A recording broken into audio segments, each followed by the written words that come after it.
हे धर्मदास, आप जो पूछ रहे हैं, संसार में बहुत सारे भ्रम लोगों ने डाल दिए हैं। उन भ्रमों को दूर करने के लिए हमारा आना हुआ है।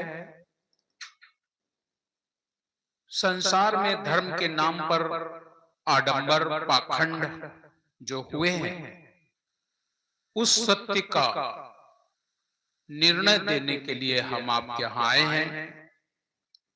सिर गुरु बोले शिष्य से सुनिए कथा रसाल, जाके श्रवण मात्र से मिटे सकल भ्रमजाल। हम भी तुम्हें कथा सुनाता हूं, लेकिन कथा को सुनकर आपके मन में ऐसा भाव ना आ जाए कि अब हमने कथा सुन ली है तो मेरी मुक्ति हो जाएगी। कथा के सुनने मात्र से मुक्ति नहीं होती है। किसी भी ज्ञान को मात्र सुन लेने से कुछ नहीं होता है। सुन करके उस पर चलने का कार्य किया जाता है। जो हमारे महापुरुष आए हैं, वो हमें बता रहे हैं कि ऐसा कार्य करना चाहिए, ऐसा नहीं करना चाहिए, या वो ईश्वर परमात्मा कैसा है, उसकी प्राप्ति कैसे हो सकती है।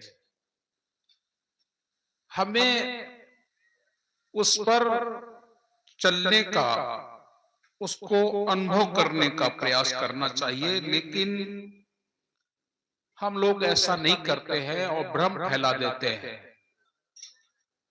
कि आप कथा सुन लें।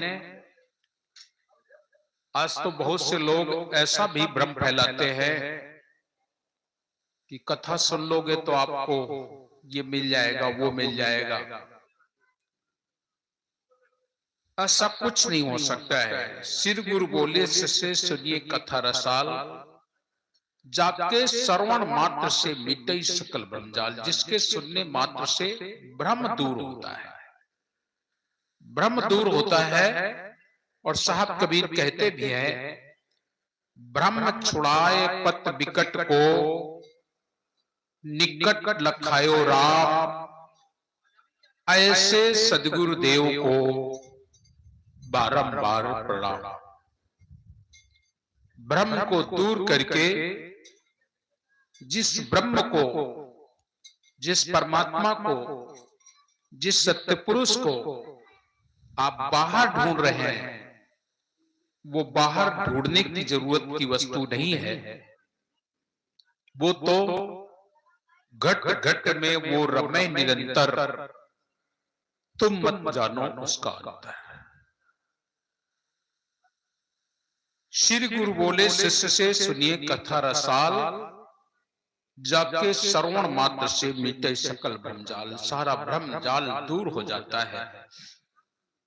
धर्मदास साहब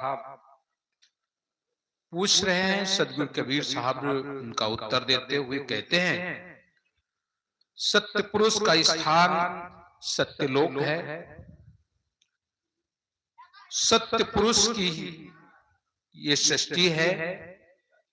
सत्य पुरुष की आज्ञा से ही वो इस संसार में आते हैं। स्वतः प्रकाशकम, स्वयं प्रकाशी है। स्वतः प्रकाशकम रूपानादि सुख सागरम, तस् भेदम न जानाति विदिश हरिहर। जिसका भेद ब्रह्मा विष्णु महेश भी नहीं जानते, उस ब्रह्म की, उस परमात्मा की चर्चा साहब कबीर धर्मदास साहब से कर रहे हैं।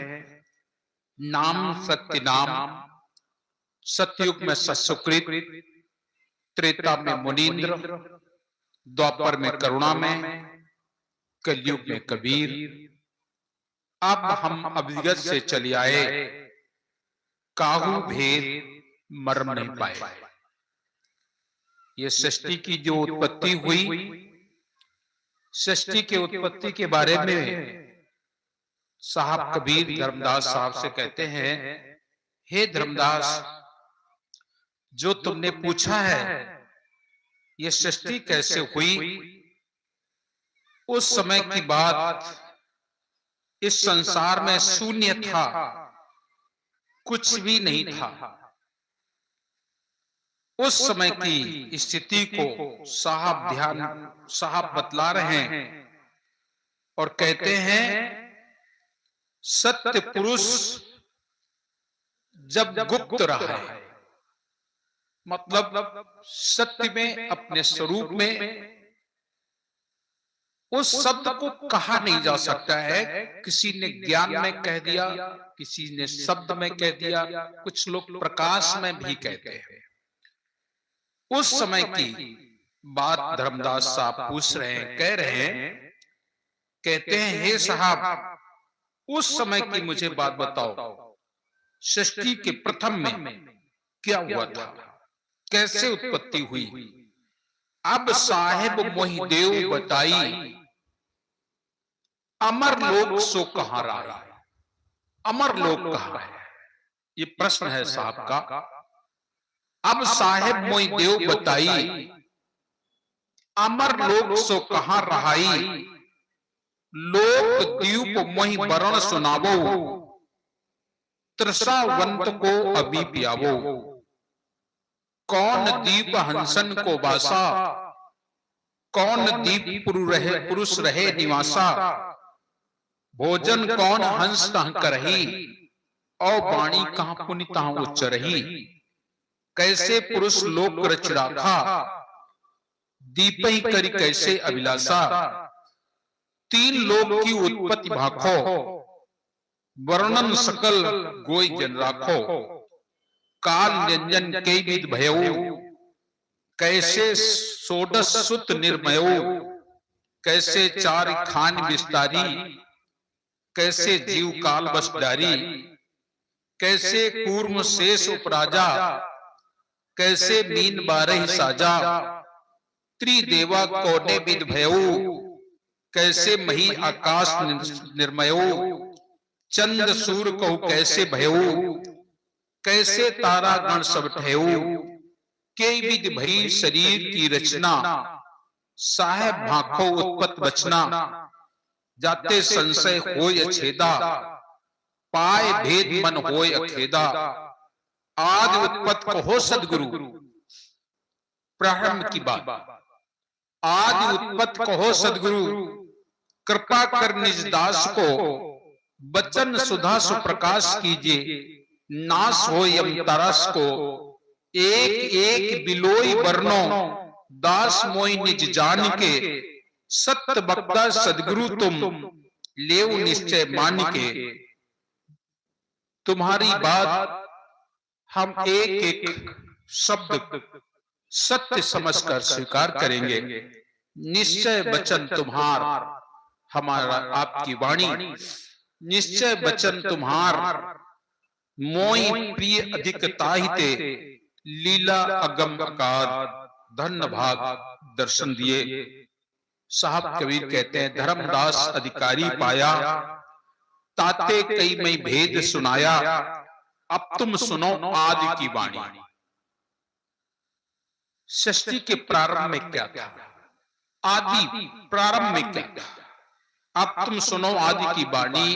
भाखों उत्पत्त प्रलय निशानी। तब की बात सुनो धर्मदासा, जब नहीं